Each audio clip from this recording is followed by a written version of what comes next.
सत साहिब भगत जियों, देखिए आप सभी लोग सत्संग सुनते हैं, लेकिन आप सभी से एक विनती है मेरी कि आप सभी मेंबरशिप में जुड़े हुए हैं। तो मेंबरशिप में ऐसे ही नहीं जुड़े हैं, आप लोगों की श्रद्धा होगी, प्रेम होगा, तभी तो आप जुड़े हैं ना। लेकिन ये श्रद्धा और प्रेम लेकिन क्षणिक हो तो इसका क्या लाभ है। जो बाकी लोग हैं जो कि नहीं जुड़े हुए, उन लोगों में से अगर आप देखेंगे तो ज्यादातर वो लोग क्या करते हैं, ज्यादातर वो लोग सिर्फ सत्संग को 1 मिनट देखेंगे, 2 मिनट देखेंगे, फिर छोड़ देंगे। कुछ लोग हैं जो पूरा देखते हैं। अच्छा, आप लोगों में भी मैंने देखा वही पैटर्न है। जो सत्संग डाला जाता है उसकी जब एवरेज व्यू ड्यूरेशन देखता हूं मैं कि औसत लोगों ने कितना देखा है, तो क्या मिलता है 33%, 40%, ज्यादा से ज्यादा लगा लीजिए अगर 50% भी हो तो इसका मतलब समझते हैं आप, इसका मतलब ये है कि या तो आधे लोगों ने ही देखा है, मतलब जिसने भी देखना शुरू किया, जिसने देखना शुरू किया उन्होंने या तो सब ने आधा ही देखा है, और या फिर कुछ लोगों ने देखते ही हटा दिया और कुछ लोगों ने पूरा देखा है। यदि आप मेंबरशिप में जुड़े हैं तो फिर आपको पूरी तरीके से समर्पित होना होगा। ये आप लोगों को क्यों बता रहा हूं, इसलिए बता रहा हूं क्योंकि सत्संग एक ऐसी चीज नहीं है कि जिसको आपने देखा सुना कि चलो भाई आज के दिन का सत्संग हो गया। नहीं, ऐसा नहीं करना चाहिए। सत्संग के लिए यह कहा जाता है, आध घड़ी की आध घड़ी आधी से पुनी आध, कबीर संगत साध की मिटे कोट अपराध। आधी की आधी घड़ी और उस आधी से भी आधी, अगर आप यानी कि 1/4 नहीं बल्कि 8वां हिस्सा, 8वीं घड़ी भी अगर आप सत्संग करते हैं तो आपके करोड़ों अपराध जो हैं वो क्षमा हो जाते हैं। यह सत्संग की महानता है। अब इस चीज को आप समझिए कि आपके अंदर क्या पैदा करना है। आपके अंदर पैदा करना है प्रेम।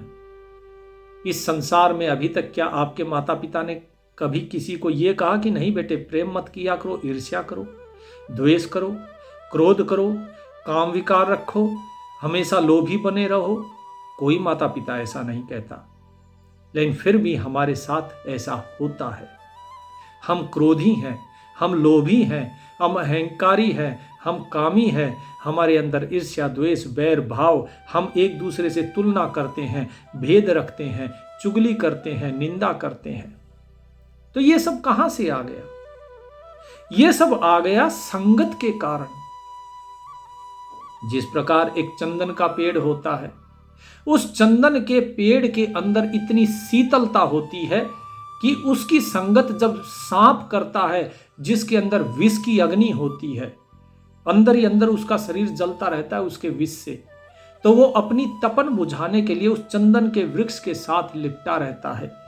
साहिब जो वाणी में कहते हैं ना, चंदन विष व्यापत नहीं, लिपटा रहत भुजंग। तो इसी प्रकार जैसे चंदन अपनी शीतलता अपना संग करने वाले सांप को प्रदान करता है, ठीक इसी प्रकार चंदन के आसपास जितने वृक्ष होते हैं उस चंदन की खुशबू उसके अंदर समा जाती है। इसी प्रकार जो साधु होता है, साधु का जो ज्ञान होता है, उस ज्ञान को सुनने मात्र से उसके जो गुण है वो धीरे धीरे आपके अंदर समाना शुरू हो जाते हैं। लेकिन सारा दिन तो हम लगे रहते हैं इस संसार के संग में। भाई हम यही तो करते हैं, माता पिता भाई बहन पड़ोसी बॉस रिश्तेदार और अड़ोसी पड़ोसी जितने भी हैं, दुकानदार, कभी किसी से कभी किसी से, कभी किसी अजनबी से हमारी बहस होती रहती है, कभी कुछ बात होती है, कभी कुछ बात होती है। तो हम इसी चीज में उलझे हुए हैं, और यदि इसी चीज में उलझे हुए हैं तो हमारे ऊपर असर किसका पड़ेगा? असर भी संसार का ही पड़ेगा।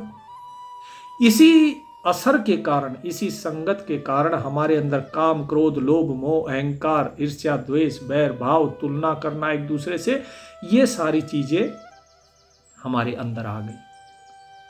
अब ये चीजें बाहर निकालनी है तो आपको ये सत्संग जरूरी है।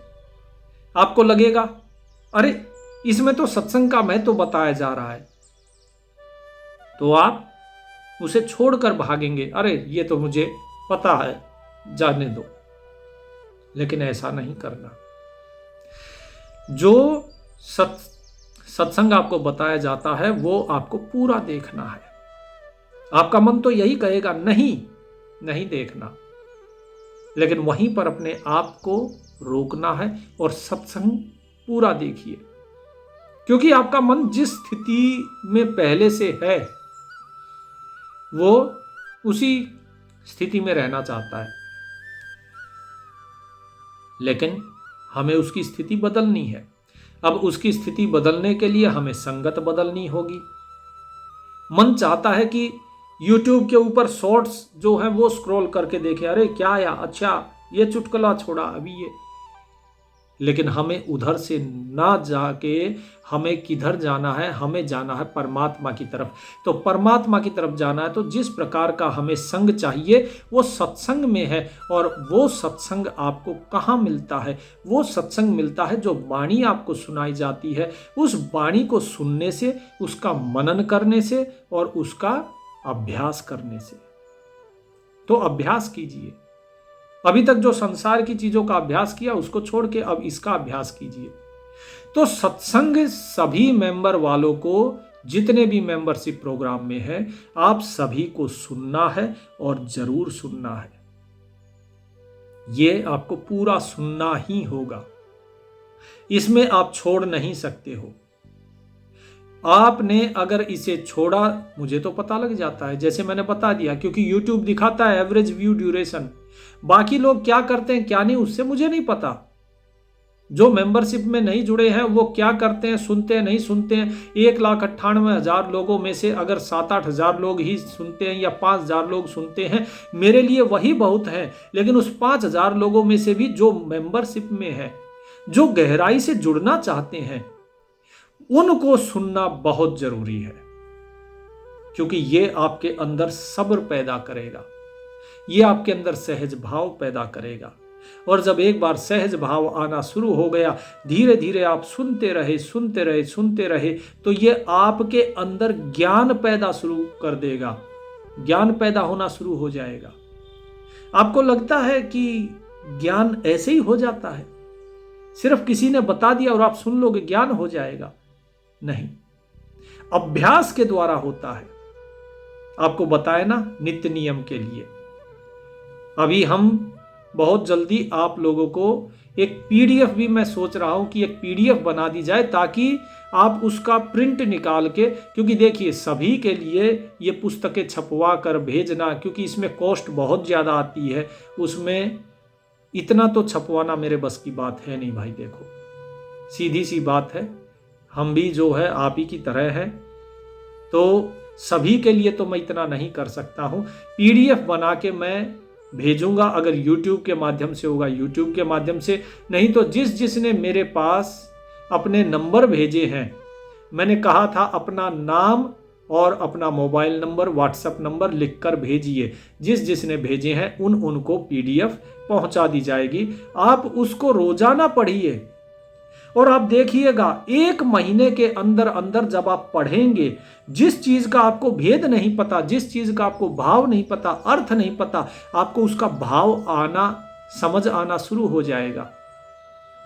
यह मैं अनुभव बता रहा हूं, क्योंकि जब ये दास सूक्ष्म वेद पढ़ता था तो कुछ नहीं समझ में आता था। मेरे गुरुजी ने कहा कि बेटा, वो परमात्मा केवल उसे ही ज्ञान देता है जो उसके पीछे लगा रहेगा। और जो ये सोचेगा बरसाती मेंढक की तरह कि बाहर आए, बरसात आई, ट्रटर किया और उसके बाद फिर जैसे बरसात गई तो गुप्त हो गए, तो उन्हें कुछ नहीं प्राप्त होता। बरसाती मेंढक ना बनो। अगर किसी चीज को करना है तो सच्चे दिल से करो और नहीं तो मत करो। तो उसके बाद हमने ये सूक्ष्म वेद की वाणी जो है ये बार बार पढ़ता रहा, नहीं समझ में आया फिर भी पढ़ता रहा। फिर एक दिन कुछ बात समझ में आई, क्योंकि विश्वास के साथ पढ़ता रहा तो भाव समझ में आया। जब भाव समझ में आया थोड़ा बहुत, तो विश्वास और ज्यादा बढ़ा, और जब और विश्वास बढ़ा तो फिर और पढ़ा, और पढ़ते पढ़ते उसका सारा अर्थ, सारा भेद समझ में आना शुरू हो गया। क्योंकि फिर जैसे जैसे आपको चीजें समझ में आनी शुरू हो जाती है, आपका विश्वास और बढ़ना शुरू होता है। लेकिन शुरू में तो आपकी परीक्षा होती ही है आपके विश्वास की, कि आप छोड़कर भागोगे या फिर आप वास्तव में तटस्थ रहकर अभ्यास करते रहोगे। ठीक इसी प्रकार जो सत्संग आपको सुनाया जाता है, इस सत्संग का महत्व तब आपको समझ में आएगा जब लगातार आप सुनते रहोगे, पूरा सुनोगे, फिर उस पर मनन करोगे, उसका अभ्यास करोगे, तो धीरे धीरे जो गुण आपके अंदर होने चाहिए परमात्मा से मिलने की, जो परमात्मा की 16 कलाएं हैं, वे 16 कलाएं आपके अंदर आ जाएंगी। सारी रिद्धि सिद्धि सब कुछ आपके अंदर होगा। लेकिन अभ्यास करोगे तभी तो, क्योंकि वो परमात्मा जो है, वो परमात्मा हम सभी के अंदर विराजमान है। आप अभ्यास करते रहिए, चीजें आपको समझ में आनी शुरू हो जाएंगी। तो सत्संग को पूरा सुनिए। मैंने अभी कई बार ये चीज बोली है आज इसी वीडियो में कि आप सत्संग पूरा सुनिए, पूरा सुनिए। बहुत से लोग इसमें ही बोर हो गए होंगे। जो बोर हो गए उनको और ज्यादा सुनना चाहिए। यदि आपको कोई चीज समझ में नहीं आती है तो उसे बार बार सुनिए, आपको समझ आनी शुरू हो जाएगी। और जिसे ये चीज पहले से आती है वो भी बार बार सुने, क्योंकि जैसे ही आपके मन में ये हो जाता है कि भाई ये तो मुझे पता है, जहां आप ये सोचते हो ये मुझे पता है, ये मैंने सुना हुआ है, अब आगे चलते हैं, तो समझ लीजिए कि आप काल के फंदे में फंस गए। क्योंकि काल चाहता ही यही है। जिस प्रकार आप पानी डालते रहोगे, लगातार पानी डालते रहोगे, पत्थर के ऊपर पानी डाल दिया, पत्थर गीला हो गया ऊपर से, अब आप सोचोगे कि मैं ना डालूं क्योंकि अब गीला है। पत्थर को गीला नहीं करना। वो पानी जब लगातार गिरता रहेगा, गिरता रहेगा, गिरता रहेगा, चाहे कितना ही कठोर पत्थर हो, वो पानी अपना रास्ता बना लेगा, उस पत्थर के अंदर भी दरार पैदा कर देगा, फिर उस पत्थर को तोड़ देगा। आपका हृदय चाहे कितना भी कठोर हो, लेकिन सत्संग रूपी पानी यदि उस पर गिरता रहेगा तो वो कठोरता एक दिन समाप्त हो जाएगी। आपका जो मन है वो बारीक हो जाएगा, मिट्टी की तरह। आपका मन चाहे कितना मैला हो, उस पर पानी गिरता रहेगा सत्संग का, तो वो निर्मल हो जाएगा।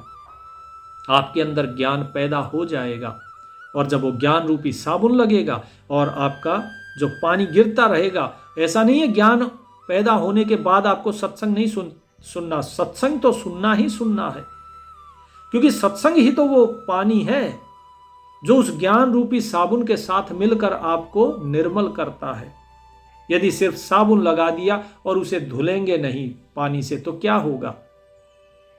तो वो ज्ञान जो है, जो साबुन है, वो धीरे धीरे कपड़े पे लगा लगा उसको खराब कर देगा कपड़े को, क्योंकि उसे एक समय के बाद धुलना भी जरूरी है। ठीक इसी प्रकार रावण भी देखिए ज्ञानी कितना था, लेकिन उसके पास सत्संग नहीं था। सत्संग किसके पास था? सत्संग था विभीषण के पास। रावण जितना बड़ा ज्ञानी तो नहीं था, लेकिन उसके पास सत्संग था। हनुमान जी के पास सत्संग था। इसीलिए रावण उस ज्ञान का अहंकार कर बैठा, तो ज्ञान से भी विकार पैदा हो जाता है। बेशक ज्ञान हमारे मन को निर्मल करता है, लेकिन उस ज्ञान का यदि अहंकार हो जाए तो वो भी हमारे को नुकसान पहुंचाता है। तो सत्संग ऐसी चीज है जो आपके अंदर अहंकार पैदा नहीं होने देगी। इसीलिए सत्संग सुनना बहुत जरूरी है। उम्मीद करता हूं आप लोगों को मेरी बात समझ आ रही होगी।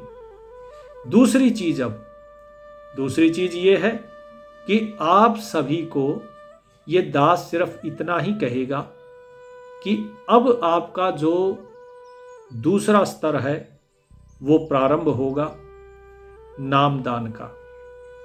या तो मेरे गुरुदेव जो हैं वो आप सभी को नामदान देंगे, अगर वो बुलाते हैं तो आपको आना होगा, कुछ लोग हैं जो नहीं जा सकते, उनके लिए कुछ और प्रबंध किया जाएगा जैसा गुरु जी की आज्ञा होगी। क्योंकि देखिए, आप लोगों को नाम बताया गया, आप लोगों को मंत्र बताया गया, आपको जपने की विधि बताई गई, अब आपको उसका जाप भी आपने शुरू किया है। कुछ लोगों के अंदर जो है जैसे झिंगुर की आवाज़ आती है, उस प्रकार से आपको बात समझ में आई होगी कि हाँ, कि किस प्रकार से हमारी जो नाड़ियां हैं, 72,000 नाड़ियां हैं, वो अंदर जब वाइब्रेट होती है, हमारे चक्र सक्रिय होना शुरू होते हैं, तो हमें ये आवाज़ आनी शुरू होती है, जिसे कि हम झिंगुर की आवाज़ कहते हैं। अब इससे आगे चलने का समय है।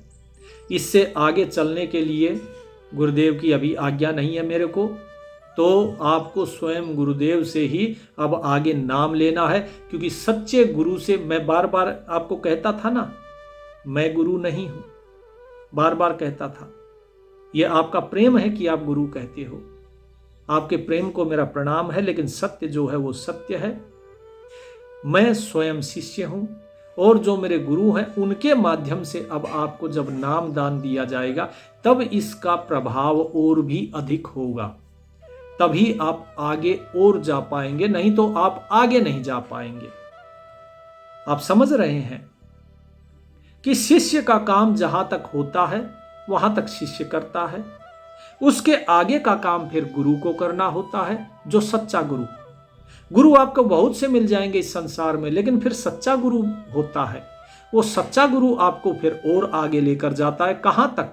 वो आपको लेकर जाएगा सोहम की हद तक, और सोहम की हद के आगे सतलोक की हद है, और वहां कौन लेके जाएंगे? वहां आपको सदगुरु लेकर जाएंगे, और सतगुरु जो है वहां तक आपको सच्चा गुरु पहुंचाता है।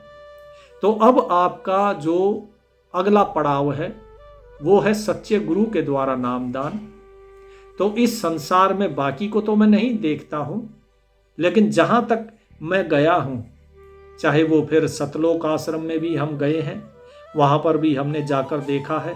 वो लोग जो बताते हैं गीता, कुरान और पुराण सब कुछ खोल के, वो सारी चीज़ें हमने देखी। और भी बहुत सी जगह हम गए हैं, वहाँ भी हमने देखा। तो ये सारी भेद हमने निकाले हैं, खोजे हैं, और ये जाना है, समझा है कि वहाँ जो चीज़ बताई जाती है और जो कराई जाती है उसमें, और जो हमारे गुरुदेव बताते हैं उसमें बहुत भेद है। हमारे गुरुदेव उस हिसाब से बताते हैं जो कि लिखा हुआ है सूक्ष्म वेद में, जबकि वहाँ सूक्ष्म वेद के साथ उन्होंने अपनी मिलावट की हुई है। मिलावट करने का अर्थ समझते हैं आप?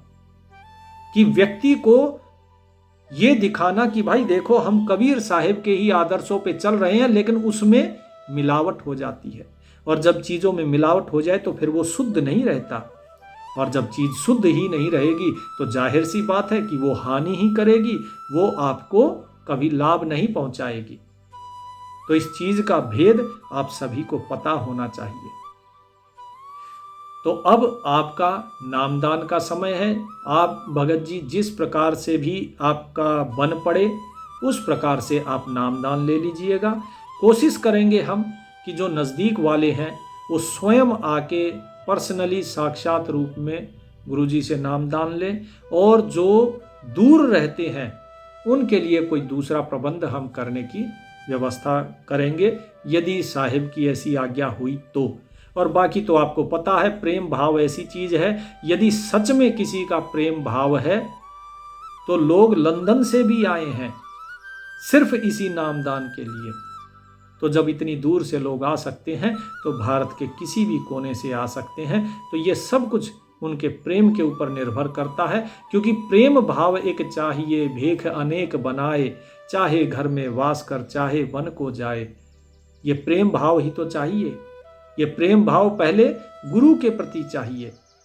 जो गुरु बसे बनारसी शिष्य समुंदर तीर, चाहे गुरु बनारस में बसते हो और चाहे समुंदर के तीर में बसते हो, एक पलक बिसरे नहीं जो गुण होए शरीर। यदि शरीर में शिष्य होने के सच्चे गुण हैं तो वो एक पल भी उनके ध्यान को बिसारेगा नहीं। तो इस चीज को आप समझिए, ठीक है जी, तो भी वो उस गुरु का सुमिरन करता रहेगा। तो उम्मीद करता हूं कि आप सभी को आज का ये संदेश समझ आया होगा। अब इसके बाद अगली चीज आपको जरना का बताया, जरना का अभ्यास आपको करते रहना है। काम का बताया, अभ्यास करते रहना है। क्रोध का बताया, अभ्यास करना है कि क्रोध कभी नहीं आना चाहिए। क्रोध छोड़ दो, क्योंकि जब सबके अंदर वो परमात्मा ही है तो क्रोध किस लिए करना। केवल नाम सुमिरन करो। आपको लगेगा अरे मैं ये नहीं कर पा रहा हूं, मैं वो नहीं कर पा रहा हूं, तो आप सुमिरन करते रहो। जब आप लगातार सुमिरन में ही रहोगे तो आपका बाकी चीजों से विरक्ति हो जाएगी। फिर ना क्रोध होगा, ना मोह होगा, ना लोभ होगा, ना काम होगा, कुछ भी नहीं होगा। जरना भी स्वयं ही हो जाएगी। इसीलिए साहिब ने कहा था, जब तप संयम साधना सब सुमिरन के माही। सब कुछ सुमिरन के अंदर आ जाता है। जो लोग कहते हैं हमसे ये नहीं होता, हमसे वो नहीं होता, साहिब कहते हैं तो आप सुमिरन ही कर लो। जब आप सुमिरन करोगे तो अपने आप सब कुछ हो जाएगा। ये दास सब कुछ आपको बताता है। जैसे स्वामी अष्टानंद जी, जब तक कबीर साहिब और स्वामी रामानंद जी की भेंट नहीं हुई थी, तब तक स्वामी अष्टानंद, जो कि स्वामी रामानंद जी के शिष्य थे, वो अपने गुरु का प्रवचन ऐसे का ऐसे आकर और कबीर साहिब को सुनाते थे। ठीक इसी प्रकार ही ये दास भी आपको सारा ज्ञान आपको सुना रहा है। लेकिन जब तक गुरु की कृपा नहीं होगी, सच्चे गुरु की, तब तक आप आगे नहीं बढ़ पाएंगे। इसलिए सच्चे गुरु की कृपा के लिए गुरु के पास जाना पड़ता है। जैसे कबीर साहिब स्वामी रामानंद जी के पास गए थे, उनकी कुटिया में, उनके आश्रम में। तो उम्मीद करता हूं कि आप लोग भी इस भेद को धीरे धीरे समझते रहेंगे। और जो सत्संग है, सत्संग को पूरा सुनना है आपको, पहले से लेके अंत तक पूरा सुनिए। पूरा अर्थात पूरा, पूरे का मतलब आधा अधूरा नहीं होता। तो उम्मीद करता हूं, देखिए मैंने आप लोगों को बताया, बहुत दिन पहले बताया था, कुछ 1347 का कुछ लक्ष्य है, वो लक्ष्य पूरा करना है। उसमें 2 लाख लोग जो जुड़े हैं, उन 2 लाख लोगों में से आप इस मेंबरशिप में कितने लोग जुड़े हैं? 183 185 के आसपास। 2 लाख लोगों में से आप समझ सकते हैं कि इसमें कितना बड़ा डिफरेंस आ गया। यानी 1% क्या, 0.01% भी नहीं है। तो ये फर्क है। और उसमें भी यदि आप लोगों में से भी अगर सत्संग पूरा नहीं सुनते हैं और जो बताई जाती है उस साधना को पूरा नहीं करते हैं, तो आप सोचिए कि कितने लोगों में से जाकर एक भक्त निकलेगा। तो इसीलिए साहिब ने कहा है, कोटो मध्य है नहीं राई झूम करा, अरबों में कोई गरक सुनो राई झूम करा। कि करोड़ों में कोई बंदा है नहीं ऐसा जो उस परमात्मा को, उसके ज्ञान को समझ पाए, उस परमात्मा से सच्चा प्रेम कर पाए। अरबों में कोई एक होगा। प्रमाण आपके सामने है कि 1,98,000 लोगों में से मात्र 187 लोग हमारे मेंबरशिप प्रोग्राम में हैं। और उस 187 में से भी कितने लोग पूरा देखते हैं, कितने लोग उस पर आचरण करते हैं, कितने लोग इस संसार से प्रेम करते हैं, ये आप सभी अपने हृदय में विचार करके और खुद अंदाजा लगा लीजिए। तो साहिब जो कहते हैं, जो वाणी कही है साहिब ने, उस पर आप विश्वास स्वयं आपको हो जाएगा कि हाँ, ये चीज बिल्कुल सही कहकर गए हैं। जब हम स्वयं नहीं कर पा रहे तो दूसरा क्या करेगा। तो आज के लिए इतना ही। आगे जो भी गुरुजी का संदेश होगा वो आप तक पहुंचता रहेगा। तब तक के लिए आप सभी को प्रणाम। राम राम।